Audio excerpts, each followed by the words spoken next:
तो स्वागत है आपका एक नए वीडियो में। जैसा कि आपको पता है, आने वाली 14 जीपीएससी प्रीलिम्स एग्ज़ाम के लिए हम लोग 100 टेस्ट का सीरीज़ स्टार्ट किए हैं, जिसके अंतर्गत पेपर 1 जो आपका जनरल जीएस है, इसके लिए हम लोग 50 टेस्ट कवर करेंगे। और ठीक इसी तरह जो आपका पेपर 2 है झारखंड स्पेशल, इसके लिए भी हम लोग 50 टेस्ट कवर करेंगे। ठीक है, इसमें से जो आपका पेपर 1 है, इसका टेस्ट नंबर 1, 2, 3, 4 ये सभी आपका अपलोड हो चुका है। इसी क्रम में हम लोग टेस्ट नंबर जो 5 है, इसको भी हम लोग 4 भाग में अलग अलग भागों में बांटकर पढ़ेंगे। तो टेस्ट नंबर 5 का पहला पार्ट ये आपका अपलोड हो चुका है। आज इसका ये सेकंड पार्ट है टेस्ट नंबर 5 का। अगर हम लोग देखें तो पहले पार्ट में हम लोग प्राचीन भारतीय इतिहास के अंतर्गत बौद्ध धर्म को पढ़े थे, और वहीं मध्यकालीन भारतीय इतिहास के अंतर्गत हम लोग खिलजी वंश के बारे में पढ़े थे। आज अगर हम लोग देखें तो आधुनिक भारत के इतिहास के अंतर्गत हम लोग आज यूरोपीय कंपनी का आगमन इस टॉपिक को पढ़ेंगे, और साथ ही साथ आपका ज्योग्राफी वाला सेक्शन को हम लोग आगे लेकर देखेंगे। तो सबसे पहले हम लोग जो है वो आपका आधुनिक भारत के इतिहास, इसके अंतर्गत हम लोग यूरोपीय कंपनी का आगमन इस टॉपिक को स्टार्ट करते हैं। तो स्वागत है आपका आज के क्लास में। ठीक है, तो ये रहा आपका यूरोपीय कंपनियों का आगमन। हम सभी को पता है कि भारत में यूरोप की कई सारी कंपनियां व्यापार करने के उद्देश्य से आती है, और इसी में से देखें तो आपका सबसे पहले 1498 ईस्वी में ही पुर्तगाली ईस्ट इंडिया कंपनी भारत आती है। और इसके बाद 1600 ईस्वी में अंग्रेजी ईस्ट इंडिया कंपनी आती है। 1602 ईस्वी में डच ईस्ट इंडिया कंपनी आती है, और 1616 ईस्वी में डेनिश ईस्ट इंडिया कंपनी आती है। और वहीं 1664 ईस्वी में देखें तो आपका फ्रेंच ईस्ट इंडिया कंपनी यहाँ पे भारत में आता है। और ये जितनी भी कंपनी आई है आपकी 4-5 ठो, इसमें से जो आपका 1600 ईस्वी में ही आया था अंग्रेजी ईस्ट इंडिया कंपनी, यही सबसे ज़्यादा पावरफुल बनता है। और एक कंपनी भारत में आती है व्यापार करने के उद्देश्य से, बाद में यहाँ की जो राजनीतिक स्थिरता नहीं होने के कारण वो यहाँ पे अपना जो है वो वर्चस्व जमा लेती है, और लगभग 300 सालों तक, 1600 ईस्वी में तो ये लोग आए, और लगभग 300 सालों तक, 300-350 साल, लगभग ये 1947 तक भारत के ऊपर शासन किए। और उसके बाद फाइनली 1947 में हम लोगों को आज़ादी मिला अंग्रेजों से। तो सोचिए कि ऐसी स्थिति हो गई थी कि एक व्यापारी कंपनी आकर आपके देश में राज किया। ठीक है, तो इसी में से अगर देखिएगा तो जो आपका 1498 में पुर्तगाली ईस्ट इंडिया कंपनी आया था, इसका स्थापना स्थल जो है वो अपना कालीकट में अपना जो है वो फैक्ट्री लगाया था। अंग्रेजी ईस्ट इंडिया कंपनी 1600 ईस्वी में सबसे पहला जो फैक्ट्री वो अपना सूरत में लगाया था। डच ईस्ट इंडिया कंपनी 1602 में आया था, और ये आपका मसूलीपट्टनम में अपना फैक्ट्री लगाया। डेनिश ईस्ट इंडिया कंपनी जो है वो आपका 1616 में आया था, और ये आपका तमिलनाडु का एक क्षेत्र है जिसको बोलते हैं त्रंके बार। तो ट्रंकवे बार इस क्षेत्र में अपना फैक्ट्री लगाते हैं। और सबसे लास्ट में फ्रेंच ईस्ट इंडिया कंपनी आता है, और ये 1664 में आता है, और ये सूरत में अपना फैक्ट्री को लगाता है। ठीक है ना। और सूरत में देखिएगा तो ईस्ट इंडिया कंपनी और फ्रेंच कंपनी जो है दोनों सूरत में ही फैक्ट्री लगाता है, और इन दोनों के बीच में ही कई सारे जो है वो आपका संघर्ष होता है। और फाइनली केवल दो ही हो सकती है, वो अंग्रेजी ईस्ट इंडिया कंपनी और एक आपका फ्रेंच ईस्ट इंडिया कंपनी के बीच में, और मतलब कि यही स्ट्रॉन्ग रह पाता है। बाकी बात पुर्तगाली, डच और डेनिश ये सभी तो डिक्लाइन कर जाते हैं, अपने आप ही समाप्त हो जाते हैं। ठीक है, अब हम लोग इसकी आगे की चर्चा करते हैं, इसको हम लोग डिटेल से जानेंगे। एक आपका अंतिम में आता है 1731 ईस्वी में स्वीडिश ईस्ट इंडिया कंपनी। ये इतना खास नहीं है, इसके बारे में कुछ भी इंपॉर्टेंट वैसी बातें देखने को नहीं मिलती है। ठीक है ना। तो 5-6 गो कंपनी जो है वो अलग अलग से आया था, जैसे कि आपका पुर्तगाली हो गया, ब्रिटिश हो गया, डच हो गया, डेनिश हो गया, फ्रेंच हो गया, और उसके बाद जो है वो आपका स्वीडिश नहीं मतलब स्वीडिश ईस्ट इंडिया कंपनी भी भारत आई हुई थी। अब हम लोग एक एक करके देखेंगे। सबसे पहले अगर हम लोग पुर्तगाली ईस्ट इंडिया कंपनी की बात करें तो बताया जाता है पुर्तगाली ईस्ट इंडिया कंपनी के बारे में एक मिनट रुकिएगा जरा। हाँ, ये रहा आपका पुर्तगाली ईस्ट इंडिया कंपनी के बारे में। तो बताया जा रहा है कि 1498 ईस्वी में पुर्तगाली नाविक वास्को डिगामा ने उंतरमासा अंतरिप यानी कि केप ऑफ गुड होप होते हुए भारत की खोज करने में जो है वो सफलता प्राप्त की थी। हम सभी को पता है कि क्या हुआ था ना, कि जो यूरोप महाद्वीप है यहाँ पे जब पुनर्जागरण हुआ था, तो पुनर्जागरण होने के बाद जो है वो आपका अलग अलग खोजों का, अन्वेषण का जो है वो प्रयोग स्टार्ट हो गया था। इसी क्रम में जे बार्थोलोमेस डियाज और आपके जो है वो वास्को डी गामा, ये सभी जो निकलने के लिए जो है खोजबीन के लिए निकले थे। इसी क्रम में अगर आप देखिएगा तो ये है आपका, मान लीजिए अफ्रीका महाद्वीप। अफ्रीका महाद्वीप के जो नीचे वाला जो भाग है इसको बोलते हैं केप ऑफ गुड होप, यानी कि इसी को बोला जाता है उत्तर महासागरीय।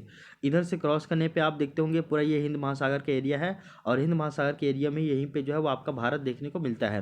तो ये जो है वो केप ऑफ गुड होप यानी कि उत्तर महासागरीय, इसको क्रॉस करते हुए ये हिंद महासागर में आए, और हिंद महासागर में आने के दौरान ही जो है वो आपका एक देश के खोज किए जिसको बोलते हैं लोग भारत। तो भारत ऐसा नहीं कि खोजा नहीं गया था, लेकिन भारत उस समय प्रख्यात था, लेकिन वो समुद्री मार्ग के द्वारा जो है वो खोज पहली बार हुई थी। इसी के क्रम में आप देखते होंगे कि जो है वो आपका कोलंबस के द्वारा ही जो है वो आपका अमेरिका की भी खोज कर लिया गया, ठीक ना, समुद्री मार्ग के द्वारा। तो कोलंबस के द्वारा अमेरिका का, वास्को डी गामा के द्वारा भारत का खोज कर लिया समुद्री मार्ग के द्वारा। इसके बाद जब बताया जाता है कि जो वास्को डी गामा साहब है ये केरल के कालीकट के प्रसिद्ध बंदरगाह पहुँचे थे जिसका नाम है आपका कप्पक डाबू। तो ये रहा आपका केरल का एक बंदरगाह था एक, ठीक है, उसका नाम है कप्पक डाबू। उस बंदरगाह में जो है वो आपके वास्को डी गामा पहुँचे थे, और उस समय का वहाँ पे कालीकट में एगो हिंदू शाही शासक हुआ करता था जिनका नाम है जमोरिन। और जमोरिन साहब ने जो है वो वास्को डी गामा का भव्य स्वागत किया और उसे मसाले और जड़ी बूटियाँ इत्यादि अपने जो देश वो ले जाने की अनुमति दी। तो जमोरिन है वो वास्को डी गामा को प्रभावी स्वागत किया। उसका स्वागत करने के बाद उसको जो है वो कई सारा जाते जाते इस टाइम उसको जो है वो आपका जड़ी बूटी दिया, फिर आपका बहुत सारा मसाला वगैरह दिया।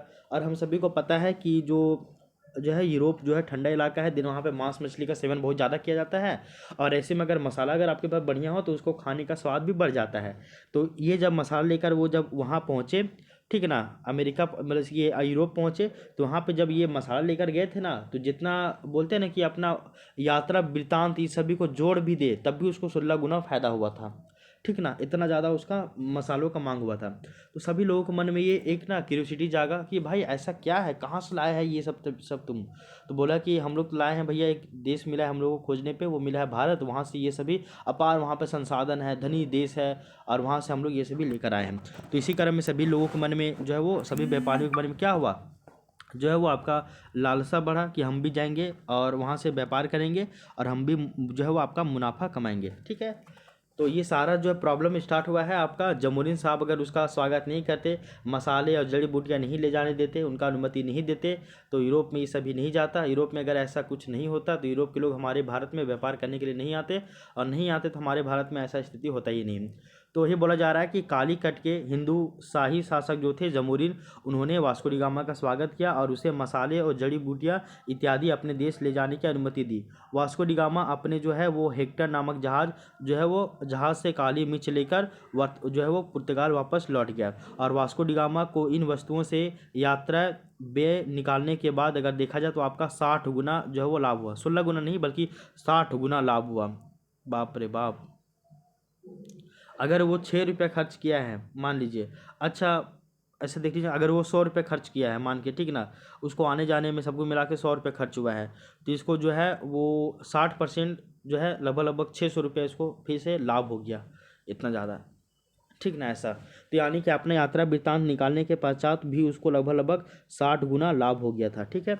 इसके बाद देखते हैं, पहले तो 1498 में आया था, फिर वापस चला गया था। इसके बाद 1502 ईस्वी में वास्को डी गामा जो है वो पुनः भारत आया, ठीक है ना, पुनः भारत आया।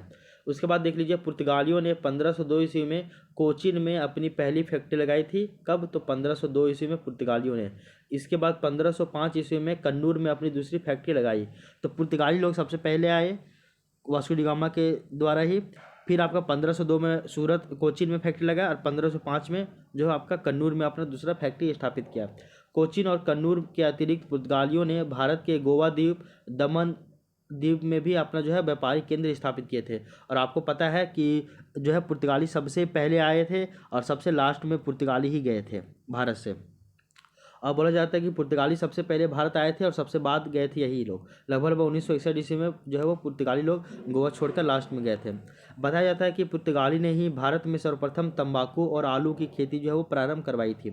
पुर्तगालियों ने पुर्तगालियों ने ही भारत में सर्वप्रथम 1556 ईस्वी में गोवा में प्रिंटिंग प्रेस की जो है वो स्थापना की थी। तो पुर्तगालियों ने ही सबसे पहले 1556 ईस्वी में गोवा में प्रिंटिंग प्रेस की स्थापना जो है वो की थी। इसके अलावा देखिए बोला जा रहा है कि पुर्तगाली भारत से अधिक इंडोनेशिया से व्यापार करने में रुचि रखते थे। भारत से भी ज़्यादा वो लोग जो है इंडोनेशिया के साथ व्यापार करने में ज़्यादा वो लोग रुचि रखते थे, पुर्तगाली लोग। इसके अलावा देख लीजिए भारतीय क्षेत्र के पुर्तगाली भी कुछ कुछ गवर्नर बने हैं। कौन कौन है वो देख लीजिए। सबसे पहले तो आपका फ्रांसिस्को डी अल्मीडा एक ये पुर्तगाली गवर्नर बना था 1505 ईस्वी से लेकर 1509 ईस्वी के बीच तक। बोला जाता है कि भारत में यह प्रथम पुर्तगाली गवर्नर था और इसने जो है वो आपका कन्नूर, कोचीन तथा अंजादीव में किले का निर्माण करवाया था। कौन? तो आपका फ्रांसिस्को डी अल्मीडा। इसको फ्रांसिस्को डी अल्मीडा भी कहा जा रहा है, जो कि 1505 से लेकर 9 तक ये जो है पुर्तगाली गवर्नर रहता है। और ये जो है वो इसके संदर्भ में एक और पॉइंट है कि इन्होंने जो आपका ब्लू वाटर पॉलिसी अपनाया था, यानी कि हिंद महासागर की नीति को ये अपनाए थे। इसके अलावा सेकंड नंबर के जो है वो आपके गवर्नर बनते हैं अल्फांसो डी अल्बुकर, जो कि 1509 से 1515 तक वो गवर्नर रहते हैं। बोला जाता है कि यह भारत का दूसरा आपका क्या रहता है, पुर्तगाली गवर्नर रहते हैं, और इसे भारत में पुर्तगाली शक्ति का वास्तविक संस्थापक माना जाता है। देखिए पहले गवर्नर तो आपके रहते हैं कौन? तो वो रहते हैं फ्रांसिस्को डी अल्मीडा, लेकिन आपके जो दूसरे गवर्नर रहते हैं यही आपके पुर्तगाली शक्ति का वास्तविक संस्थापक माने जाते हैं, जो है वो आपका अल्फांसो डी अल्बुकर्क रहते हैं। बोला जाता है कि 1510 ईस्वी में गोवा पर यह अधिकार करने वाले पहले पुर्तगाली जो है वो आपके अल्फांसो डी अल्बुकर्क होते हैं। तो गोवा के ऊपर अधिकार किया था जो है वो आपके बीजापुर के शासक आदिल शाह को हराने के बाद अल्फांसो डी अल्बुकर्क के द्वारा 1510 में गोवा पर अधिकार किया, और ये लोग लास्ट में 1961 में गोवा को छोड़ा। ठीक है, आगे देख लीजिए। नेक्स्ट जो आपका वाइसराय बनता है, या गवर्नर की बात करें तो वो बनता है आपका नीनो डी कुन्हा। ये 1529 से लेकर 38 तक ये गवर्नर रहता है। बोला जाता है कि अल्बुकर्क के पश्चात नीनो डी कुन्हा गवर्नर बनता है, और इसने 1530 ईस्वी में पुर्तगाली प्रांतों की राजधानी कोचीन से बदलकर गोवा में स्थापित की। तो पुर्तगाली प्रांतों की राजधानी पहले जो है कोचीन में हुआ करती थी, कोचीन से इसको ट्रांसफ़र करके गोवा में कर दिया। कब? 1530 में। और 1534 ईस्वी में 1534 ईस्वी में दीव तथा बेसिन गुजरात के तत्कालीन शासक बहादुर शाह से ये प्राप्त किए। तो देख लीजिए गोवा तो इन लोग जीत ही लिए थे 1510 में, ठीक है ना। उसके अलावा 1534 में जो है वो दीव इसको भी जीत लिए इस लोग। दमन दीव हम लोग बात करते हैं ना, तो दमन दीव वाला जो रीजन है, तो दीव वाले क्षेत्र को 1534 ईस्वी में जीत लेता है, ठीक ना, नीनो डी कुन्हा के टाइम पीरियड में। इसके बाद चौथा नंबर आपका शासक बनता है अल्फांसो डी सूजा। तो अल्फांसो डी सूजा जो है वो आपका 1542 से लेकर 1542 में ही राजा बनता है, ये गवर्नर बनता है और फिर हट भी जाता है 1542 में ही। बोला जाता है कि नीनो डी कुन्हा के पश्चात फिर मार्टिन अल्फांसो डी सूजा गवर्नर बनता है, और इसके समय में प्रसिद्ध आपका जेsuit संत फ्रांसिस्को जेवियर वो गोवा आए थे। तो अल्फांसो डी सूजा के बाद मार्टिन अल्फांसो डी सूजा गवर्नर बनते हैं, और मार्टिन अल्फांसो डी सूजा के टाइम पे जो है वो आपका प्रसिद्ध जो संत है फ्रांसिस्को जेवियर ये गोवा आते हैं। बस इतना ही इसके बारे में ध्यान में रखना है, इसके बारे में वैसा कुछ और देखने को नहीं मिलता है। आई होप यहाँ तक की बातें आपको समझ में आ गई होगी। तो ये जो है वो आपका पुर्तगालियों के बारे में था कि पुर्तगाली लोग कब कब आए, क्या क्या काम किए उन लोग, पुर्तगाली के बारे में आपको सारा जो है बातें बतला दी गई है। आगे देख लीजिए, पुर्तगाली के बाद हम लोग डच के बारे में देखते हैं, और डच के बारे में बोला जा रहा है क्या क्या वो बातें वो देखिए। बोला जा रहा है कि 1596 ईस्वी में भारत आने वाले प्रथम अगर डच नागरिक की बात की जाए तो वो आपके हैं कार्नेलियस हाउटमैन। तो ये आपका कार्नेलियस हाउटमैन ये पहले डच व्यक्ति होते हैं जो भारत आते हैं, और पुर्तगाली में आपका कौन रहते हैं? तो वास्को डी गामा होते हैं। आगे देखिए, इसके अलावा नेक्स्ट बातें बोली जा रही है कि 1602 ईस्वी में आपका डच ईस्ट इंडिया कंपनी की स्थापना हुई है। तो 1602 ईस्वी में डच ईस्ट इंडिया कंपनी की स्थापना हुई थी। डचों की जो पहली फैक्ट्री है वो आपका 1605 ईस्वी में पूर्वी तट यानी कि मसूलीपट्टनम जो क्षेत्र है वहाँ पे हुआ था। तो डचों की पहली फैक्ट्री 1605 ईस्वी में स्थापित की गई थी मसूलीपट्टनम में।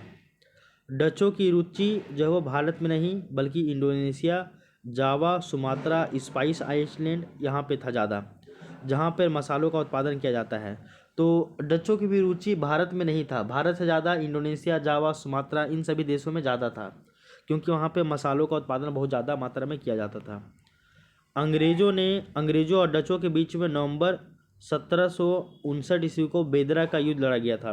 तो बेदरा का जो युद्ध है वो आपका 1759 ईस्वी में लड़ा गया था, और ये जो युद्ध है वो आपका अंग्रेज़ों और डचों के बीच में लड़ा गया था। इस युद्ध में अंग्रेज़ों ने डचों को पराजित किया था, और इसी युद्ध के बाद जो है आपका डचों का प्रभाव या फिर जो है वो डचों का जो पतन भारत में देखने को मिलता है। तो बेदरा का युद्ध 1759 में। डच के बारे में ज़्यादा कुछ उतना डिटेल से आपको नहीं देखने को मिलेगा। डच के बाद हम लोग चलते हैं नेक्स्ट, वो आपका फ्रेंच लोगों के बारे में देखते हैं।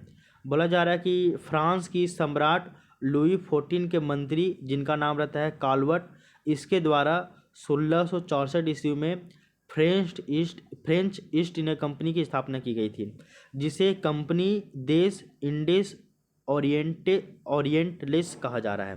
ठीक है ना। तो सम्राट जो फ्रांस का जो सम्राट है जिसका नाम है लुई 14, तो लुई 14 का जो मंत्री है इसका नाम है कॉल्बर्ट।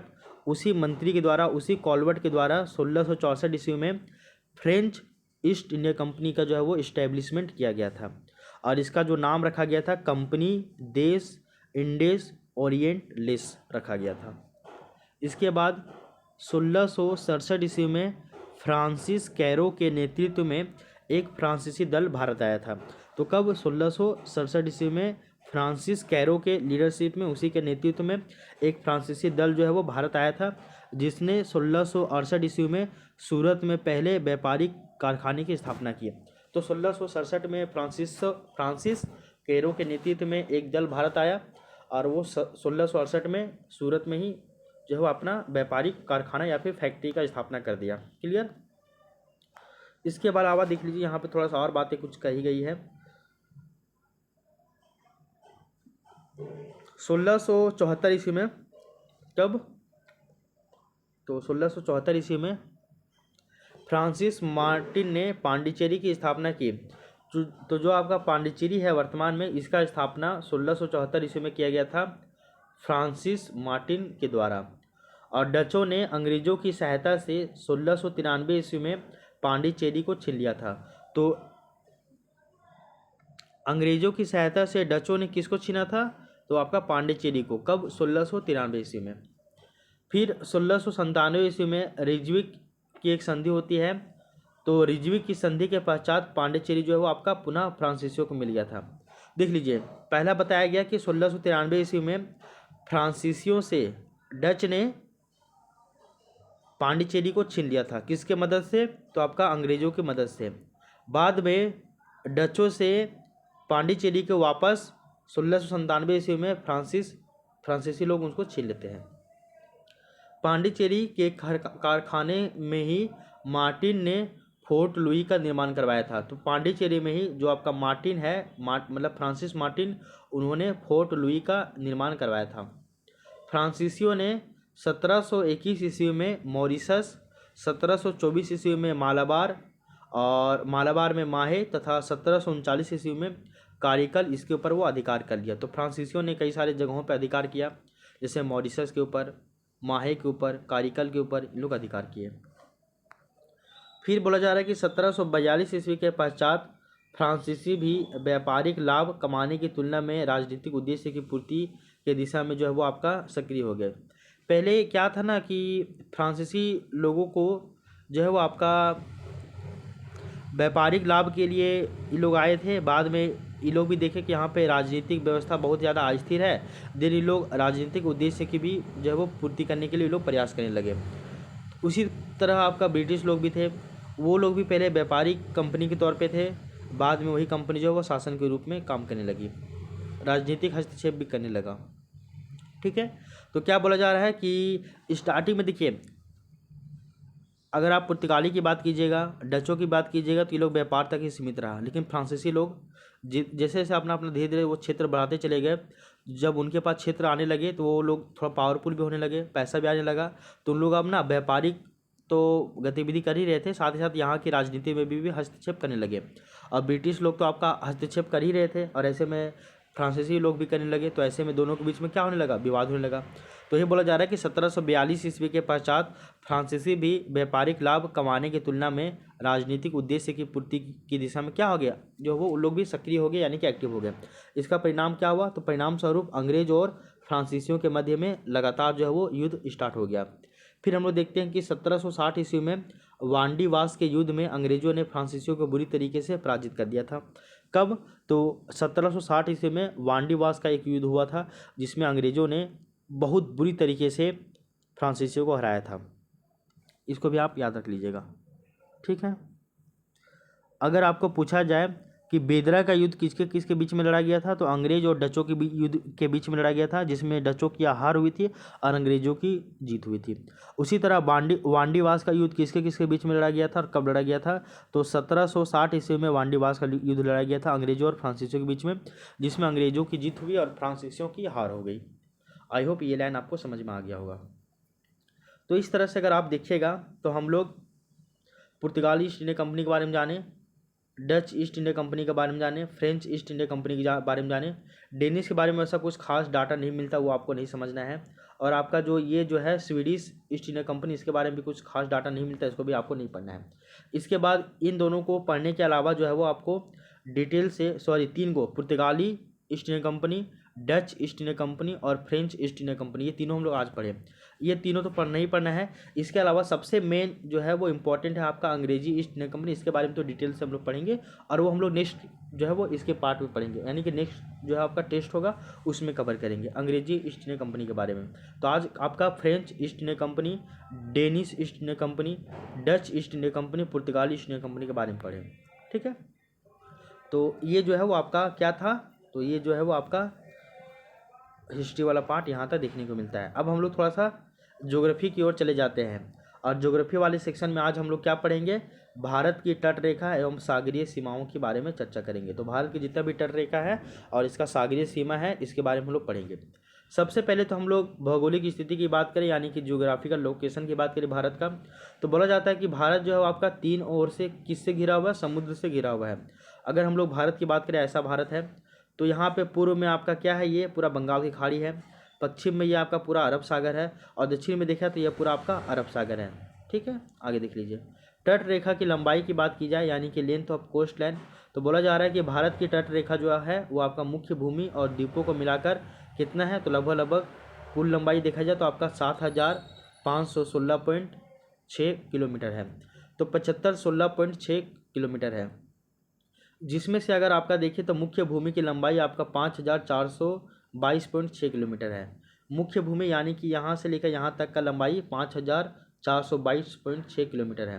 वहीं अगर द्वीपों को भी जोड़ दे, यहाँ पे आपका लक्षद्वीप है, यहाँ पे आपका अंडमान निकोबार द्वीप समूह है, इसको भी जोड़ दे तो इसका लंबाई कितना हो जाएगा आपका 2094 है। और इन दोनों को जोड़ने पे जो है वो आपका कितना निकलता है, तो आपका 7516.6 किलोमीटर निकलता है। नेक्स्ट हम लोग देखते हैं तटीय राज्य एवं केंद्र शासित प्रदेशों की बात की जाए, तो भारत में टोटल जो है वो कुल 9 गो राज्य और 7 गो केंद्र शासित प्रदेश है। कहने का मतलब है क्या, देखिए कि वैसे राज्य तो आपके यहाँ पे 28 गो है और केंद्र शासित प्रदेश आपका 8 गो है, लेकिन टोटल जो तट रेखा से यानी कि 9 गो राज्य है तट रेखा से संबंधित है। जैसे कैसे कैसे, इसका अर्थ क्या है वो देख लीजिए, क्या बोले हम वो समझ लीजिए। ये है मान लीजिए भारत का तट रेखा, अरे एक कटिए कहाँ गया, 1 मिनट रुकिएगा जरा सा। हाँ ये रहा आपका, क्या बोले हैं, ये रहा भारत का तट रेखा। यहाँ पे आपका गुजरात है, यहाँ पे महाराष्ट्र है, यहाँ गोवा है, यहाँ पे कर्नाटक है, केरल है, ठीक ना। तो इस तरह इधर 5 गो राज्य हो गए, इधर केरल हो गया, यहाँ पे हो गया आपका तमिलनाडु, यहाँ पे आंध्र प्रदेश हो गया, यहाँ पे ये हो गया आपका उड़ीसा, ठीक है ना, यहाँ पे हो गया आपका पश्चिम बंगाल। तो इधर 5 इधर 4 मतलब टोटल 9 गो, तो 9 गो राज्य हो गए और आपका 4 गो केंद्र शासित प्रदेश इधर आपके जुड़े हुए हैं। 4 गो केंद्र शासित प्रदेश कौन कौन है, तो एक आपका यहाँ पे ये हो गया अंडमान निकोबार द्वीप समूह, ये हो गया आपका लक्षद्वीप, यहाँ पे हो गया आपका पांडिचेरी और यहाँ पे आपका जो है वो आपका हो गया, ये पांडिचेरी नहीं पुडुचेरी, और यहाँ पे आपका जो है वो दादर नागर हवेली और दमन और दीव हो गया। तो 4 गो केंद्र शासित प्रदेश जो है वो आपके तट रेखा से जुड़े हुए हैं।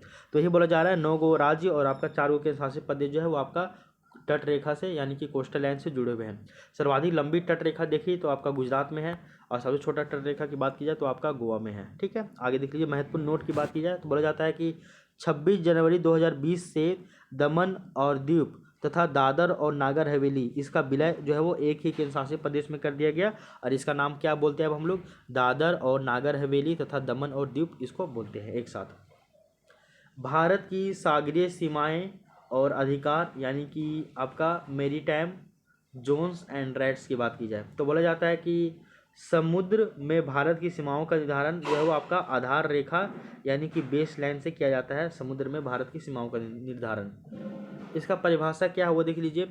एक होता है आपका आधार लाइन जिसको हम लोग बेस लाइन कहते हैं, और एक होता है आपका आंतरिक जल यानी कि इंटरनल जोन। तो आधार रेखा यानी कि बेस लाइन क्या है, तो बोला जा रहा है कि अंतःस्थल से सागर की ओर निकले टेढ़े मेढ़े भागों को मिलाने वाली सीधी रेखा को ही जो है वो आपका क्या कहते हैं, हम लोग आधार रेखा कहते हैं। ये देख लीजिए भारत, इसका देख लीजिए कितना तिरछा मिर्छा है, टेढ़ा मेढ़ा है ना। तो यहाँ से देख लीजिए, यहाँ से यहाँ तक का, तो पूरा ये लाइन बराबर कर दिया है। तो इसको क्या बोलते हैं हम लोग, इसको बोलते रहे आधार रेखा। तो अंतःस्थल से सागर की ओर टेढ़े मेढ़े भागों को मिलाने वाली जो सीधी रेखा है इसी को ही आपका आधार रेखा कहा जा रहा है। इसके अलावा होता है आपका आंतरिक जल यानी कि इंटरनल वाटर। तो बोला जा रहा है कि स्थलीय भाग और आधार रेखा के मध्य में स्थित जो भी आपका सागरीय जल है यानी कि यहाँ से लेके यहाँ तक का जो है एरिया, यहाँ पे जो भी आपका सागर है, यहाँ पे जो भी आपका पानी है, ये सभी आपका आंतरिक जल कहलाएगा यानी कि इंटरनल जो है वाटर कहलाएगा। क्लियर, ये दोनों लाइन आपको समझ में आना चाहिए। अब देख लीजिए समुद्री मंडल का वर्गीकरण कैसे कैसे किया जाता है वो देख लीजिए। तो पहला तो मंडल का नाम देखिएगा तो क्षेत्रीय सागर है, आपका समीपस्थ मंडल है, इसके अलावा आपका अनन्य आर्थिक क्षेत्र है। तो से जो आपका क्षेत्रीय सागर है वो आपका 12 नॉटिकल मील तक होता है और इस क्षेत्र के उपयोग का संपूर्ण अधिकार प्राप्त होता है। और आपका समीपस्थ मंडल जिसको हम लोग जो है वो आपका 24 नॉटिकल मील तक होता है, और यहाँ पे आपका सीमा शुल्क यानी कि जो आपका कस्टम ड्यूटी वसूला जाता है, और यहाँ पे जो है वो आपका वित्तीय अधिकार भी कुछ कुछ दिया हुआ है। वहीं अगर हम लोग एक्सक्लूसिव इकोनॉमिक जोन यानी कि अनन्य आर्थिक क्षेत्र की बात की जाए तो वो आपका है 200 नॉटिकल मील, और यहाँ पे वैज्ञानिक अनुसंधान यानी कि साइंटिफिक रिसर्च और आपका नए द्वीपों का निर्माण करने का जो छूट यहाँ पे दिया हुआ है। ऐसे ऐसे मान लीजिए आप शुरू में इसको एग्जाम्पल के लिए क्या बोले हैं तो वो देख लीजिए। ऐसा मान लीजिए ना, सपोज करने के लिए कि यहाँ से यहाँ तक जो है 12 नॉटिकल मील, यहाँ से यहाँ तक 24, यहाँ से यहाँ तक 200, यहाँ से यहाँ तक जो है 12 नॉटिकल मील है, यहाँ से पूरा 24 नॉटिकल मील है, यहाँ से पूरा ये 200 नॉटिकल मील है। इस वाले रीजन को हम लोग बोलते हैं EEZ यानी कि इकोनॉमिकल, क्या बोलते हैं, एक्सक्लूसिव इकोनॉमिकल जोन, ठीक है ना, EEZ ऐसे करके बोलते हैं, ठीक है। तो यही यहाँ पे आपको जो है वो समझाया जा रहा है, ठीक है। तो इतना डिटेल से याद मत रखिए, केवल इतना याद रखिएगा कि जो आपका क्षेत्रीय सागर है वो 12 नॉटिकल मील होता है। यहाँ पे आपको पूरी तरीके से आपका संपूर्ण अधिकार है, आपको जो मन करे वो कर सकते हैं। फिर आपका 14 नॉटिकल मील तक आपका समीपस्थ मंडल है, यहाँ पे आपको कस्टम ड्यूटी लेने का अधिकार है और कुछ कुछ वित्तीय अधिकार दिए हुए हैं। इसके अलावा जो आपका अनन्य आर्थिक क्षेत्र है यहाँ पे आपका 200 नॉटिकल मील है, यहाँ पे नए द्वीपों का निर्माण करना और वैज्ञानिक अनुसंधान करने की आपको जो है वो आपको छूट दी हुई है। और 200 नॉटिकल मील के बाद का जितना भी रीजन है वहाँ पे जैसे सभी देशों को जितना अधिकार है उतना आपको अधिकार है, वहाँ पे आपका कोई भी जो है वो विशेष अधिकार नहीं कि आप किसी को रोक टोक नहीं कर सकते हैं। क्लियर, यहाँ तक की बातें आपको समझ में आ गई होगी। अब हम लोग थोड़ा सा देखते हैं पूर्वी और पश्चिमी तट के बारे में, क्योंकि ये भी बहुत ज़्यादा इंपॉर्टेंट हो जाता है। तो बोला जा रहा है कि भू आकृति आधार पर भारत के तटीय मैदानों को मुख्य रूप से 3 भागों में जो है वो आपका वर्गीकृत किया जाता है। 3 गो भाग कौन कौन है? पहला है आपका गुजरात या फिर इसी को बोला जाता है काठियावाड़ तटीय मैदान, दूसरा है पश्चिमी तटीय मैदान और तीसरा है पूर्वी तटीय मैदान। ये 3 भागों में इसको बांटा जाता है। पहला देख लीजिए, ये हो गया आपका गुजरात या फिर काठियावाड़ तटीय मैदान, इसको बोलते हैं हम लोग पूरा पूर्वी घाट या पूर्वी तट, इसको बोलते हैं हम लोग पूरा पश्चिमी तट। क्लियर, इसी को ही डिटेल से एक एक करके हम लोगों को जानना है। क्लियर, आगे देख लीजिए। अब इसी के बारे में बताया जा रहा है, ये आपका मैप में रहा, ठीक है ना, ये बताया गया है। तो ये आपका गुजरात या फिर काठियावाड़ का मैदान है, ये पूरा आपका पश्चिमी तट है, ये पूरा आपका जो है वो पूर्वी तट है। सबसे पहले हम लोग गुजरात या फिर जो काठियावाड़ का तटीय मैदान है इसको हम लोग पढ़ते हैं। इसमें बोला गया है कि ये जो मैदान है वो भारत के पश्चिमी भाग में स्थित है, यानी कि ये वाला रीजन में यहाँ पे स्थित है, ये रहा पश्चिमी भाग में। और इसकी प्रमुख विशेषताएं जो है वो निम्नलिखित है। सबसे पहले अगर हम लोग इसका विस्तार की बात करें तो ये आपका गुजरात, दादर एवं नागर हवेली और दमन और दीव ये सभी तटीय भागों में फैला हुआ है। क्या क्या फैला हुआ वो देख लीजिए। सबसे पहले ये रहा आपका, ठीक है, यहाँ पे ये आपका गुजरात, ये वाला जो रीजन है पूरा इसको हम लोग बोल रहे हैं गुजरात तटीय मैदान, ठीक है। ये हो गया आपका गल्फ, ये खंबात की खाड़ी हो गया, यहाँ वाला खंबात खाड़ी, और ये आपका कच्छ का रण हो गया, ये आपका खंबात की खाड़ी हो गई। और यहाँ पे आपका पूरा ये दादर नागर हवेली तथा दमन और दीव यहाँ तक ये फैला हुआ है, ठीक है। इसका निर्माण की बात की जाए तो बोला जाता है कि इसका जो निर्माण है वो आपका साबरमती, माही आदि नदियों के द्वारा लाए गए जो भी आपका जलोढ़ निक्षेप है, यानी कि एलुवियल डिपॉजिट है, इनके द्वारा इसका जो है वो आपका निर्माण देखने को मिलता है। किसका? तो आपका गुजरात एवं काठियावाड़ का जो है तटीय मैदान का। इसका सीमाओं की अगर बात की जाए तो बोला जा रहा है कि इसके दक्षिण में अरब सागर है और इसके पश्चिम में आपका काठियावाड़ प्रायद्वीप है, ठीक, काठियावाड़ प्रायद्वीप है। तो ये इधर देखिएगा पूरब, पश्चिम, उत्तर, दक्षिण। दक्षिण में पूरा ये आपका अरब सागर है, और अगर हम लोग पश्चिम की बात की जाए तो ये आपका काठियावाड़ का मैदान है, ठीक है। तो इस लाइन को भी आप थोड़ा सा ध्यान में रख लीजिएगा। अब हम लोग इसके आगे की चर्चा करते हैं। नेक्स्ट आपका जो है वो है आपका पश्चिमी तटीय मैदान, जिसको हम लोग वेस्टर्न कोस्टल प्लेन कहते हैं। ये किधर है? तो पश्चिम साइड में है। तो बोला जा रहा है यह पश्चिमी घाट यानी कि वेस्टर्न घाट तथा अरब सागर के बीच में स्थित एक संकीर्ण यानी कि नैरो मैदान है, और इसे भी हम लोग तीन प्रमुख भागों में विभाजित करके पढ़ते हैं। सबसे पहले देखिएगा, एक आपका तीन अलग अलग उपविभाग है।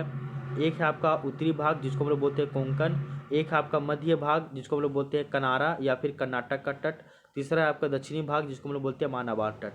तो इसको ऐसा इस तरह से आप मान लीजिए कि यहाँ से लेके यहाँ तक का एक है आपका उत्तरी भाग, एक है आपका मध्य भाग, एक है आपका दक्षिणी भाग। उत्तरी भाग को हम लोग कोंकण तट कहते हैं, मध्य भाग को हम लोग कर्नाटक या फिर कनारा तट कहते हैं, और जो आपका दक्षिण भाग है इसको हम लोग मालाबार तट कहते हैं। आई होप ये लाइन आपको समझ में आ गया होगा, ठीक है। अब देख लीजिए, अगर इसका विस्तार देखें और इसमें कुछ कुछ विवरण की बात करें तो बोला जा रहा है कि उत्तरी भाग जिसको हम लोग कोंकण तट कह रहे हैं, इसका विस्तार महाराष्ट्र और गोवा तक देखने को मिलता है। और विवरण की बात करें तो यह तट जो है वो सबसे उत्तरी हिस्सा यानी कि सबसे ऊपर में है। मध्य भाग जिसको हम लोग कर्नाटक या फिर कनारा तट कहते हैं, ये गोवा से मंगलुरु तक ये इसका विस्तार फैला हुआ है, और इसे कर्नाटक तट या फिर कनारा तट भी कहा जा रहा है। इसके अलावा दक्षिणी भाग जिसको हम लोग मालाबार तट कह रहे हैं, यह आपका मंगलुरु से कन्याकुमारी तक फैला हुआ है, और यह तट केरल राज्य तक ये विस्तृत है, केरल राज्य में ये लोकेटेड है। इसको आप इस तरह से बांट सकते हैं। इसके अलावा आप इसको और लोकेशन देख लीजिए, महाराष्ट्र से गोवा ये है आपका उत्तरी भाग यानी कि कोंकण तट, ठीक है ना। इसके अलावा ये रहा का गोवा से मंगलुरु ये रहा आपका कनारा या फिर कर्नाटक तट यानी कि मध्य भाग। इसके बाद मंगलुरु से कन्याकुमारी, ये है मंगलुरु, ये है आपका कन्याकुमारी। तो मंगलुरु से कन्याकुमारी इसको हम लोग बोलते हैं दक्षिणी भाग यानी कि मालाबार तट, और ये आपका केरल राज्य में लोकेटेड है। आई होप ये लाइन भी आपको समझ में आ गया होगा, ठीक है। अब हम लोग इसके आगे की चर्चा करते हैं। ये रहा आपका पश्चिमी घाट के बारे में। अब हम लोग देखेंगे पूर्वी तटीय मैदान यानी कि ईस्टर्न कोस्टल प्लेन के बारे में। बोला जा रहा है कि यह जो है वो आपका महानदी, यह जो मैदान है वो आपका महानदी गोदावरी, कृष्णा तथा कावेरी नदी के डेल्टाओं के द्वारा ये जो है वो निर्मित होने के कारण अत्यधिक उपजाऊ है। तो ये जो तटीय मैदान है वो आपका अलग अलग नदियों के कारण जो भी आपका डेल्टा आ रहा है, उन डेल्टाओं के कारण ये जो क्षेत्र है वो आपका अत्यधिक उपजाऊ है। इसको भी हम लोग प्रादेशिक विभाजन जो है वो निम्न है, इसको भी हम लोग कई सारे भागों में बांटते हैं। कैसे कैसे वो देख लीजिए। सबसे पहले तो हम लोग उत्कल मैदान को इसको हम लोग भाग में बांटते हैं, उत्कल मैदान, और दूसरा है आपका उत्तरी सरकार। उत्कल मैदान जो है वो आपका महानदी डेल्टा क्षेत्र को उत्कल मैदान कहते हैं, और उत्तरी सरकार यानी कि जो आपका नॉर्दर्न सरकार है ये आपका महानदी और कृष्णा नदी के बीच के मैदानी भाग को उत्तरी सरकार कहा जा रहा है। तो दो लाइन याद रख लीजिएगा, महानदी डेल्टा क्षेत्र को उत्कल मैदान कहते हैं, और महानदी और कृष्णा नदी के बीच का जो मैदानी भाग है उसको हम लोग उत्तरी सरकार कहते हैं। ये आपका उड़ीसा में देखने को मिलता है। इसके बाद इसको कैसे कैसे भागों में बांटा गया है तो वो देख लीजिए।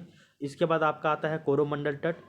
तो इसको बोला जा रहा है इसका जो विस्तार है वो आपका कृष्णा नदी और कावेरी नदी के मध्य में है। और अगर भौगोलिक सीमा की बात की जाए तो ये आंध्र प्रदेश के फाल्स डीबी बिंदु जो कि कृष्णा डेल्टा के पास है, वहाँ से लेकर ये तमिलनाडु के केप केमोरिन यानी कि कन्याकुमारी तक ये लोकेटेड है। अब देख लीजिए इसको कैसे कैसे बांटा गया है। ये आपका पूरा जो है वो पूर्वी तट है। पूर्वी तट को भी आपका जो है वो 2 भागों में बांटा गया है, ठीक है ना। कौन कौन भाग में, तो आपका है पहला है ये आपका,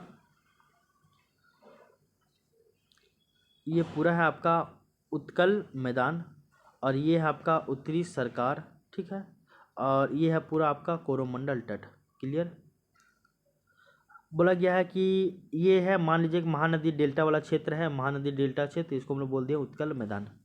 ये आपका उड़ीसा में यहाँ पे है आपका महानदी, ये रहा आपका महानदी, महानदी, और ये रहा आपका कृष्ण नदी।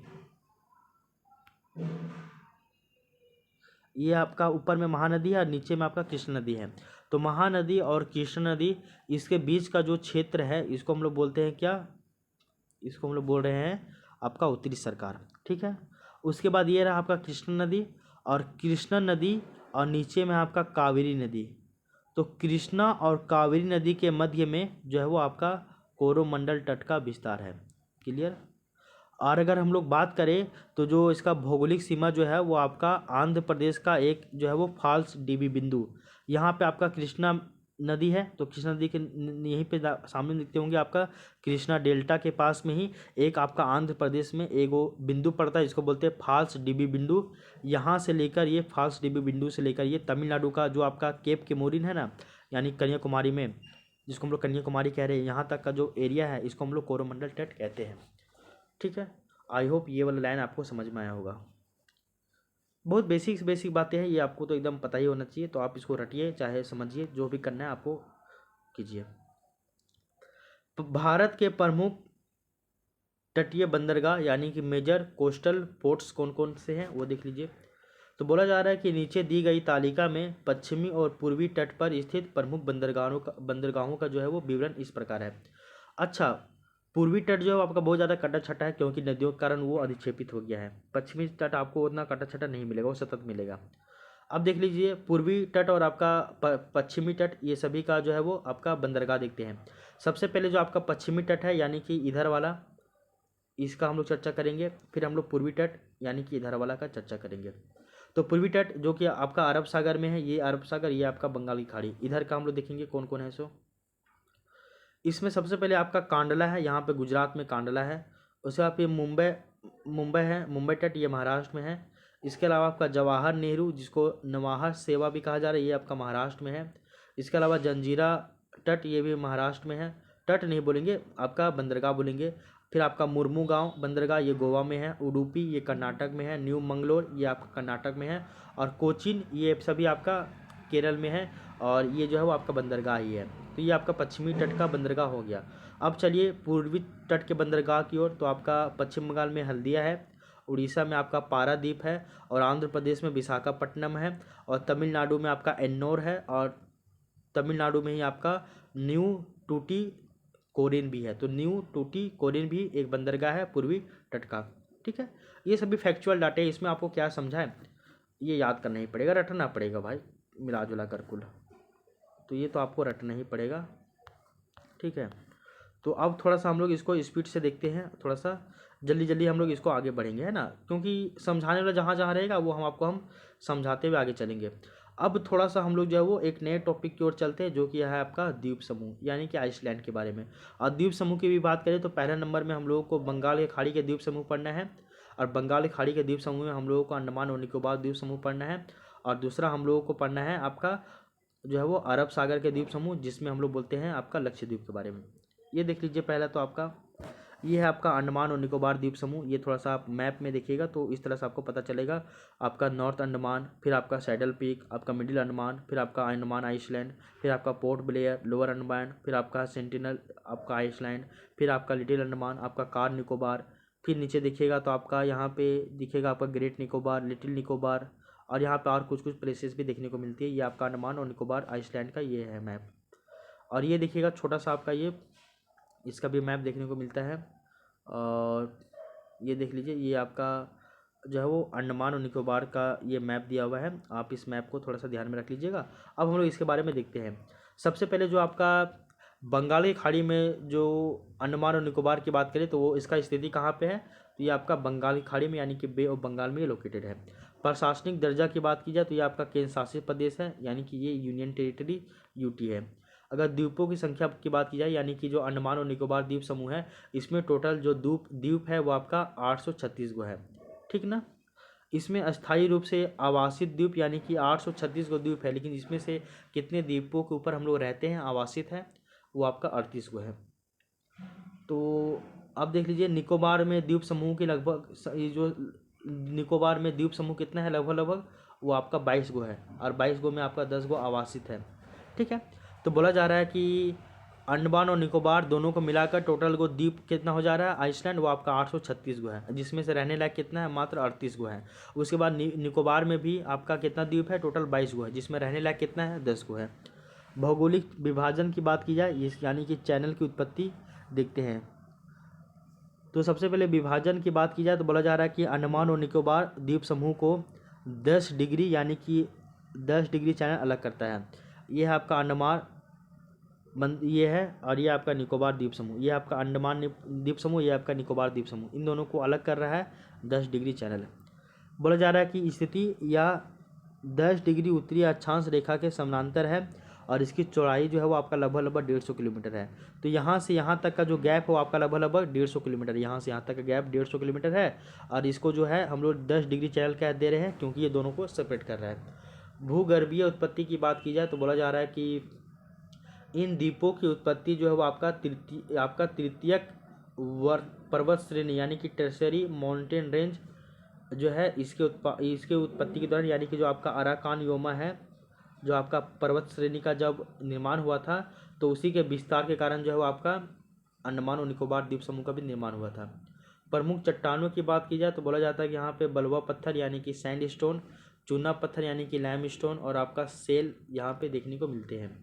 प्रमुख पर्वत शिखर की बात की जाए, हाईएस्ट पीक की, तो बोला जा रहा है कि अंडमान जो द्वीप समूह है इसका सबसे सर्वोच्च शिखर जो है वो आपका सैडल पीक है। इसकी ऊंचाई 732 मीटर है, और स्थिति देखा जाए तो ये आपका उत्तरी अंडमान में ये लोकेटेड है, यानी कि उत्तरी अंडमान में। और निकोबार द्वीप समूह की अगर बात की जाए तो बोला जा रहा है कि इसमें सबसे ऊंचा जो सर्वोच्च शिखर है वो आपका माउंट थुलियर है, माउंट थुलियर, और इसकी ऊंचाई 642 मीटर है, और इसका लोकेशन कहाँ है, तो ये आपका ग्रेट निकोबार में है। तो उत्तरी अंडमान में सैडल पीक है, और ग्रेट निकोबार में माउंट थुलियर ये आपका हाईएस्ट पीक है। दोनों का ऊंचाई कितना कितना है वो आप देख लीजिएगा।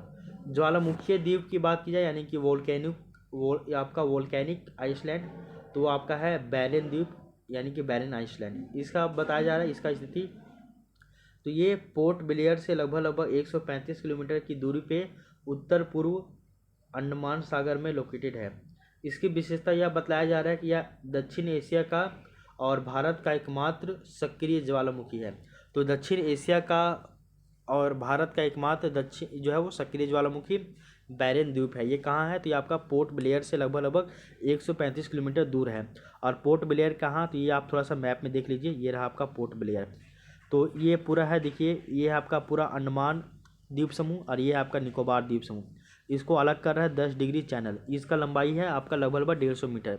यहाँ पे आपका पोर्ट ब्लेयर है, इसकी राजधानी है, और पोर्ट ब्लेयर में ही देखिएगा तो आपका इससे 150 किलोमीटर दूर में ही आपका बैरन आइसलैंड है। क्लियर, यहाँ तक दिक्कत नहीं होना चाहिए।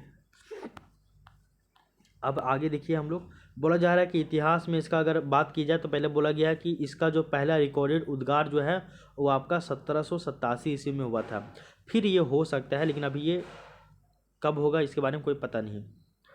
एक और देख लीजिए आपका नारकोंडम द्वीप, यानी कि नारकोंडम आइसलैंड के बारे में। तो बोला जा रहा है कि यह भी जो है वो अंडमान सागर में ही स्थित है, लेकिन यह एक प्रसुप्त यानी कि डोरमेंट ज्वालामुखी है। तो अगर हम बैरन द्वीप की बात करें तो ये आपका जो है वो आपका कैसा है, तो ये सक्रिय ज्वालामुखी है। और नारकोंडम द्वीप की बात करें तो ये आपका प्रसुप्त या फिर सुसुप्त ज्वालामुखी है। पांचवा, अगर हम लोग जैव विविधता यानी कि बायोडाइवर्सिटी की बात करें तो बोला जा रहा है कि वांडूर समुद्री जैवमंडलीय प्रारक्षित क्षेत्र यानी कि वांडूर मरीन बायोस्फीयर रिजर्व यहाँ पे देखने को मिलता है। बोला जा रहा है कि दक्षिणी अंडमान और ग्रेट निकोबार क्षेत्र में जिसको शामिल किया गया है। तो ये आपका अंडमान और ये आपका निकोबार है। तो ये आपका ग्रेट निकोबार है, ये आपका दक्षिणी अंडमान है। यहीं पे जो है वो आपका क्या है, तो आपका वांडूर मरीन बायोस्फीयर रिजर्व देखने को मिलता है। प्रसिद्धि क्या है, फेमस ये क्यों है, तो बोला जा रहा है यह विश्व के सबसे बड़े और दुर्लभ बृहत्काय रॉबर केकड़े यानी कि जैंट रॉबर क्रैब के लिए विश्व प्रसिद्ध है। यहाँ पे आपका जैव विविधता में क्या मिलता है, यहाँ पे बहुत बड़े बड़े जो है वो आपके जैंट रॉबर क्रैब्स यानी कि केकड़े मिलते हैं बहुत बड़े बड़े मात्रा में। ठीक है, आगे देख लीजिए। भारत के पूर्वी तट के अन्य प्रमुख द्वीपों की बात की जाए तो आपका एक और द्वीप है आंध्र प्रदेश में जिसको बोलते हैं हम लोग श्रीहरिकोटा है। और स्थिति की बात की जाए तो ये आपका पुल्लिकट झील यानी कि पुल्लिकट लेक के समीप है। भौगोलिक महत्व की बात की जाए तो ये आपका ये जो द्वीप है वो आपका पुल्लिकट झील को बंगाल की खाड़ी से अलग करता है। तो ये आपका बंगाल की खाड़ी है, ये आपका भारत है, ये आपका पुल्लिकट झील है, तो इसको अलग कर रहा है। यहाँ पे आपका कौन है, तो ये आपका यहाँ पे है श्रीहरिकोटा द्वीप है। सामरिक महत्व की बात की जाए तो यहाँ पे भारत का उपग्रह प्रक्षेपण केंद्र जिसका नाम है सतीश धवन अंतरिक्ष केंद्र, ये यहाँ पे लोकेटेड है। तो सतीश धवन अंतरिक्ष केंद्र जो आपका श्रीहरिकोटा द्वीप में ही लोकेटेड है।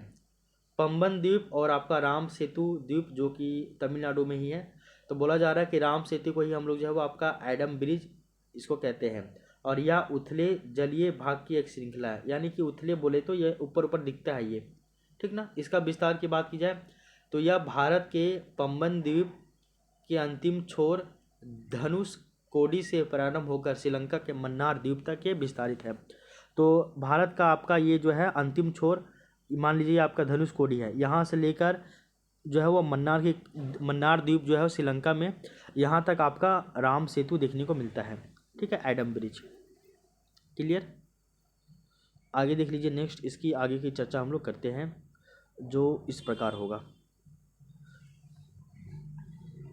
ठीक है, थोड़ा सा हम लोग देख लेते हैं अब अंडमान निकोबार द्वीप समूह में कुछ कुछ जल संधियाँ स्ट्रेट और इसी को हम लोग चैनल कहते हैं, उसको हम लोग देख लेते हैं। सबसे पहले हम लोग देखते हैं जो आपका 10 डिग्री चैनल है, ये आपका मिनिकॉय यानी कि भारत और मालदीव के बीच में है।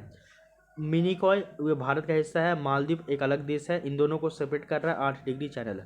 9 डिग्री चैनल जो है वो आपका मिनिकॉय और लक्षद्वीप को भी अलग करता है। तो मिनिकॉय को लक्षद्वीप से अलग करता है कौन, 9 डिग्री चैनल। ठीक है,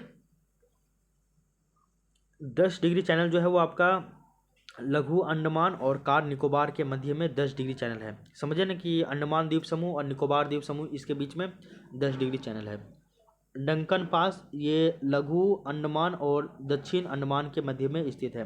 तो लघु अंडमान और दक्षिण अंडमान के बीच में डंकन पास है। कोको चैनल की बात की जाए तो बोला जाता है कि ये कोको जो है वो कोको द्वीप ये म्यांमार व उत्तरी अंडमान के मध्य में स्थित है। ये आपका कोको द्वीप जिसको हम लोग म्यांमार का हिस्सा है, और ये है आपका उत्तरी अंडमान, इसके बीच में कोको चैनल है। क्लियर। पाक स्टेट तो यानी कि पाक जल डमरू मध्य, ये तमिलनाडु और श्रीलंका के मध्य में है। तमिलनाडु यानी कि भारत और ये श्रीलंका के मध्य में है, पाक जल डमरू मध्य, इसको बोलते हैं पाक स्टेट। वहीं आपका मन्नार की खाड़ी की बात की जाए तो ये आपका तमिलनाडु और श्रीलंका के बीच में है, यानी कि भारत और श्रीलंका के बीच में आपका मन्नार की खाड़ी भी देखने को मिलता है। तो ये तो आपका हो गया अंडमान निकोबार द्वीप समूह का जितना भी चैनल था और इसके बारे में जितना भी डिटेल से जानकारी दिया हुआ था वो हम लोग देख लिए हैं। ठीक है, और ये आप थोड़ा सा मैप को भी थोड़ा सा ध्यान में रख लीजिएगा हमेशा के लिए। ठीक है, अब हम लोग थोड़ा सा चलते हैं जो है आपका अरब सागर के द्वीप समूह की ओर। ठीक है, तो अब हम लोग चलेंगे अरब सागर के द्वीप समूह और इसमें हम लोग पढ़ेंगे पहला लक्षद्वीप के बारे में। तो बोला जा रहा है लक्षद्वीप समूह की बात की जाए तो बोला जा रहा है इसकी स्थिति तो अरब सागर में केरल के मालाबार तट यानी कि कोच्चि से लगभग ये 220 से लेकर 440 किलोमीटर की दूरी पे है ये अरब सागर में। और केरल के मालाबार तट से लगभग 250 से लेकर 220 से लेकर 440 किलोमीटर की दूरी पे है। इसकी संरचना की बात किया तो ये छोटे छोटे प्रवाल द्वीपों यानी कि कोरल आइसलैंड से ये बना हुआ है। यानी कि इसको हम लोग बोलते हैं एटॉल्स। तो ये प्रवाल द्वीप है लक्षद्वीप।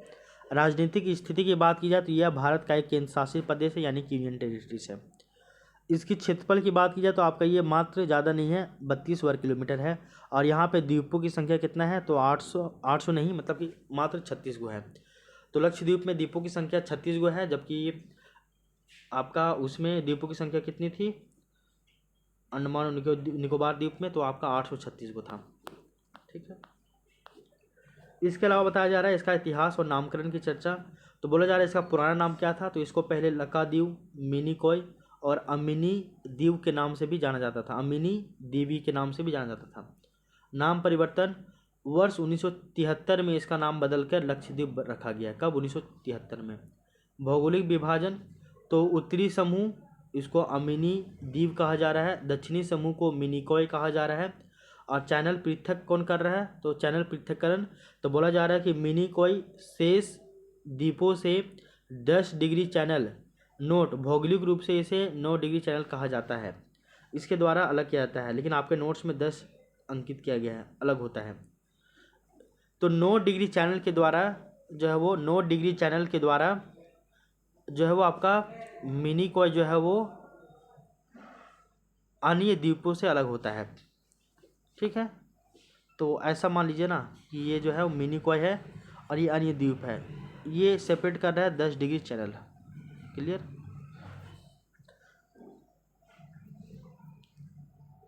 प्रमुख तथ्य की बात की जाए तो इसकी राजधानी जो है आपका कवरत्ती है, और ये कवरत्ती द्वीप पर ही स्थित है। सबसे बड़ा द्वीप की बात की जाए तो वो है आपका एड्रोट, या फिर इसी को बोला जाता है एंड्रोट। दूसरा सबसे बड़ा द्वीप जो है वो आपका मिनिकॉय है। अब मिनिकॉय को अन्य द्वीपों से अलग करता है कितना डिग्री चैनल, तो 9 डिग्री चैनल, लेकिन कहीं कहीं पे 10 डिग्री चैनल भी लिखा रहता है, इसको आप रीचेक कर लीजिएगा। महाराष्ट्र के प्रमुख द्वीपों की हम लोग अगर बात करें तो देख लीजिए, ये तो था आपका लक्षद्वीप के बारे में, इतना ही बात आपको ध्यान में रख लेना है। अब हम लोग दूसरा देखते हैं, जो आपका अरब सागर में द्वीप है वो है आपका महाराष्ट्र का प्रमुख द्वीप। तो महाराष्ट्र में बोला जा रहा है कि एलिफेंटा द्वीप मुंबई स्थित गेटवे ऑफ इंडिया से मात्र 10 किलोमीटर दूर है। तो मुंबई में जो आपका गेटवे ऑफ इंडिया है, इससे मात्र 10 किलोमीटर की दूरी पे एलिफेंटा द्वीप है, जो कि महाराष्ट्र में है। इसके अलावा एक और आपका है सालसेट द्वीप। बोला जा रहा है कि इसकी जो स्थिति है वो आपका भारत के पश्चिमी तट महाराष्ट्र राज्य में ही आपका सालसेट द्वीप भी है, और महाराष्ट्र में ही आपका एलिफेंटा द्वीप भी है। महत्व की बात की जाए तो बोला जाता है कि मुंबई और जो थाने नगर है वो इसी द्वीप में स्थित है। तो मुंबई और जो थाने जो आपका नगर है वो आपका सालसेट द्वीप के ऊपर ही बसा हुआ है। इसके अलावा तीसरा देख लीजिए, आपका तीसरा है भारत के अपतटीय द्वीप, यानी कि ऑफशोर आइसलैंड।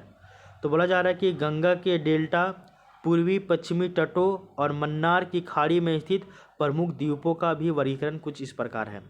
जैसे कि अगर आप बात कीजिएगा, सबसे पहले जो आपका कच्छ वाला टेट है, कच्छ वाला जो तट है, यानी कि काठियावाड़ जो कि गुजरात में है, यहाँ पे कौन कौन से द्वीप हैं, तो वो है आपके दीव, बैदा, नोरा, पीरतन, करुण भार और भैंसला। ये सभी जो है वो आपका कैसा द्वीप है, तो ये सभी जो है वो आपका भारत के अपतटीय द्वीप है, यानी कि ऑफशोर आइसलैंड है। खंबात की खाड़ी में भी एगो द्वीप है ऑफशोर आइसलैंड, वो है आपका पीरम। नर्मदा ताप्ती मुहाना पे भी है, वो है आपका नर्मदा तापी बोलिए या फिर ताप्ती बोलिए, दोनों एक ही है। तो नर्मदा तापी मुहाना पे ही भी है एक आपका द्वीप, वो है आपका आलिया बेट और खड़िया बेट। मुंबई के पास भी एक द्वीप है, 2-3 गो द्वीप है, एक आपका बूचर द्वीप, करंजा द्वीप और क्रॉस द्वीप। मंगलोर यानी कि कर्नाटक के पास भी आपका संट मैरी द्वीप, पिजन कॉक द्वीप और आपका भटकल द्वीप है। गोवा के पास आपका अंजी द्वीप है, और कोच्चि के पास जो कि केरल में है वो आपका वहाँ पे जो है वो वाइपिन द्वीप है। उड़ीसा तट यानी कि जो आपका महानदी और ब्राह्मणी के मुहाना पे देखें तो आपका व्हीलर द्वीप है, वर्तमान में इसको एपीजे अब्दुल कलाम द्वीप भी कहते हैं। गंगा डेल्टा यानी कि पश्चिम बंगाल में आपका क्या है, तो न्यू मूर और गंगा सागर, ये सभी आपके द्वीप यहाँ देखने को मिलते हैं। और ये सभी कैसा द्वीप है, तो आपका अपतटीय द्वीप है, यानी कि ऑफशोर आइसलैंड है। क्लियर, यहाँ तक की बातें आपको समझ में आ गई होगी। अब हम लोग इसके आगे की थोड़ा सा चर्चा कर लेते हैं। सरक्रीक और सीमा विवाद ये क्या है वो देख लीजिए। सबसे पहले हम लोग कोरी क्रीक के बारे में जानेंगे, फिर हम लोग सरक्रीक के बारे में देखेंगे। तो बोला जा रहा है कि यह एक ज्वारीय यानी कि ज्वारीय क्रीक यानी कि टाइडल क्रीक या फिर निवेशिका है। तो जो आपका कोरी क्रीक है, कोरी क्रीक ये आपका ज्वारीय क्रीक है, क्रीक को ही निवेशिका भी कहा जा रहा है वो, ठीक ना। इसके अलावा सर क्रीक क्या विवाद है वो देख लीजिए। तो बोला जा रहा है ये क्या है, तो सबसे पहले कच्छ के रन में स्थित 96 किलोमीटर लंबा जलीय यानी कि दलदली क्षेत्र है। तो कच्छ के रन में स्थित 96 किलोमीटर एक जलीय क्षेत्र है, दलदली वाला रीजन है, उसी को ही सर क्रीक कहा जा रहा है। और विवादित पक्ष जो है वो आपका भारत और पाकिस्तान के बीच में देखने को मिलता है। स्थिति की बात की जाए तो ये आपका गुजरात, ये भारत के गुजरात और पाकिस्तान के सिंध प्रांतों को अलग करता है। तो ये आपका बीच में मान लीजिए कि आपका सर क्रीक है, इधर आपका भारत का गुजरात है और इधर आपका पाकिस्तान का सिंध प्रांत है। इन दोनों के बीच में 96 किलोमीटर का एक दलदली क्षेत्र है, इसी के ऊपर ये दोनों देश के बीच में विवाद होते रहता है। आगे देख लीजिए विवाद का कारण क्या है। तो बोला जा रहा है विवाद का कारण क्या है वो देखिए। तो मुख्य विवाद कच्छ और सिंध के बीच में समुद्री सीमा के निर्धारण को लेकर है, कि समुद्री सीमा का निर्धारण कहाँ से होगा, इसी को लेकर ही विवाद है। वर्तमान की अगर स्थिति की बात की जाए तो बोला जा रहा है कि फिलहाल इस स्थिति पे भारत का नियंत्रण जो है वो आपका बरकरार है। तो फिलहाल इस स्थिति पे जो है वो किसका नियंत्रण है, भारत का नियंत्रण अभी बरकरार है। क्लियर। तो ये आपका सर क्रीक वाला भी बात आपको समझ में आ गया था। और कोरी क्रीक क्या है, तो वो एक आपका ज्वारीय क्रीक यानी कि टाइडल क्रीक है, और क्रीक को ही निवेशिका भी कहा जाता है, ठीक है। तो आप थोड़ा सा लक्षद्वीप और अंडमान निकोबार द्वीप समूह का थोड़ा सा मैप भी देख लीजिएगा। यहाँ पे हम एक जो है वो आपका ये वाला ऐड कर देंगे, हम मैप भी ऐड कर देंगे, ठीक है। तो वहाँ से आप इसको थोड़ा सा कनेक्ट कर लीजिएगा, ठीक है। तो ये रहा आपका आज हम लोग क्या क्या पढ़े हैं। तो एक बार हम लोग जो जो आज पढ़े हैं वो हम लोग थोड़ा सा देख लेते हैं। सबसे पहले तो हम लोग क्या पढ़े हैं वो रुकिए, एक मिनट। ये रहा, आज हम लोग भारत की तट रेखा और सागरीय सीमाओं के बारे में जाने, जिसमें भौगोलिक स्थिति, तट रेखा की लंबाई, तटीय राज्य और केंद्र शासित प्रदेश के बारे में देखें। इसके अलावा भारत की सागरीय सीमाएं और उनका अधिकार के बारे में हम लोग देखें। इसके अलावा हम लोग पूर्वी तट और पश्चिमी तट के बारे में देखें। हम लोग देखें कि जो आपका है गुजरात और काठियावाड़ तटीय मैदान होता है, पूर्वी तटीय मैदान होता है, पश्चिमी तटीय मैदान होता है, वो हम लोग देखें। पहले हम लोग जानें कि गुजरात या फिर जो काठियावाड़ तटीय मैदान है ये क्या है, इसके बारे में जानें, इसका विस्तार, निर्माण, सीमा जानें। इसके अलावा हम लोग पश्चिमी तटीय मैदान के बारे में देखें, जिसमें हम लोग देखें कि आपका उत्तरी भाग, फिर आपका मध्य भाग, फिर दक्षिणी भाग, ऐसे करके इसको बांटा गया है। उसके बाद इसको हम लोग डिटेल से देखने के बाद फिर हम लोग पढ़े कि पूर्वी तटीय मैदान, जिसको उत्कल मैदान और आपका उत्तरी सरकार और आपका कोरोमंडल तट में इसको बांटा गया, वो हम लोग जाने। उसके अलावा हम लोग भारत के प्रमुख तटीय मैदान देखें, पूर्वी तट और पश्चिमी तट में सभी में देखें। इसके अलावा हम लोग द्वीप समूह की बात की, जिसमें हम लोग बंगाल की खाड़ी में जो लोकेटेड है आपका अंडमान और निकोबार द्वीप समूह, इसके बारे में देखें। फिर अंडमान और निकोबार द्वीप समूह को दोनों को अलग अलग करके हम लोग डिटेल से पढ़े। उसके बाद फिर हम लोग जो आपका अरब सागर में लोकेटेड है आपका जो द्वीप लक्षद्वीप, उसके बारे में हम लोग अलग से डिटेल से पढ़े। उसके बाद हम लोग थोड़ा सा जो है वो अलग अलग द्वीपों के बारे में पढ़े, महाराष्ट्र के द्वीप के बारे में पढ़े हम लोग। फिर भारत का जितना भी अपतटीय द्वीप है यानी कि ऑफशोर आइसलैंड है, इसके बारे में हम लोग पढ़े। इसके बाद हम लोग आपका जो है कोरी क्रीक क्या होता है वो जाने। उसके बाद आपका जो सर क्रीक है ये क्या है और ये विवाद क्यों है, किसके किसके बीच विवाद है, ये सभी के बारे में हम लोग देखें, ठीक है। तो आई होप ये वाला लाइन भी आपको समझ में आया होगा। और अब हम लोग जो है वो मिलेंगे कल की क्लास में, और कल हम लोग मिलेंगे ये जो टेस्ट नंबर 5 है इसका ये थर्ड पार्ट होगा कल हम लोग। और थर्ड पार्ट में हम लोग राष्ट्रपति के बारे में स्टार्ट करेंगे, और इससे संबंधित जितना भी इम्पोर्टेंट बातें हो सकती है जो कि आपका पीटी के पॉइंट ऑफ व्यू से इम्पोर्टेंट होगा, उसको हम लोग यहाँ पे कवर करने का प्रयास करेंगे। तो इसी तरह से आपका जो है वो धीरे धीरे पार्ट बाय पार्ट अलग अलग पार्टों में हम लोग देखेंगे कि आपका जो है वो टॉपिक पूरा इंड हो जाएगा। फिर आपका प्रीलिम्स का तैयारी बहुत ही बेहतरीन हो जाएगा, और इसके बाद आप केवल एमसीक्यू प्रैक्टिस कीजिएगा और मॉक टेस्ट दीजिएगा, और आप फिर एग्ज़ाम दीजिए, फिर आपको कहीं भी जो है वो दिक्कत नहीं होगा, ठीक है ना। तो आप बस वीडियो में बने रहिए, लगातार वीडियो को देखते चलिए और इसको याद करने का प्रयास कीजिए अपने स्तर पे ही, तो फिर आपको कहीं भी परेशानी नहीं होगा। तो इस तरह से देखिएगा तो आपका ये जो टॉपिक है ये टॉपिक भी कंप्लीट हुआ है, और हम लोग कल जो टेस्ट नंबर 5 का जो थर्ड पार्ट होगा उसमें हम लोग पॉलिटी वाला सेक्शन को कंप्लीट करेंगे, ठीक है। तो इस क्लास को हम लोग यहीं तक रहने देते हैं, अब हम लोग मिलते हैं नेक्स्ट वीडियो में। तो तब तक के लिए thank you, take care, bye bye, आपका दिन शुभ हो।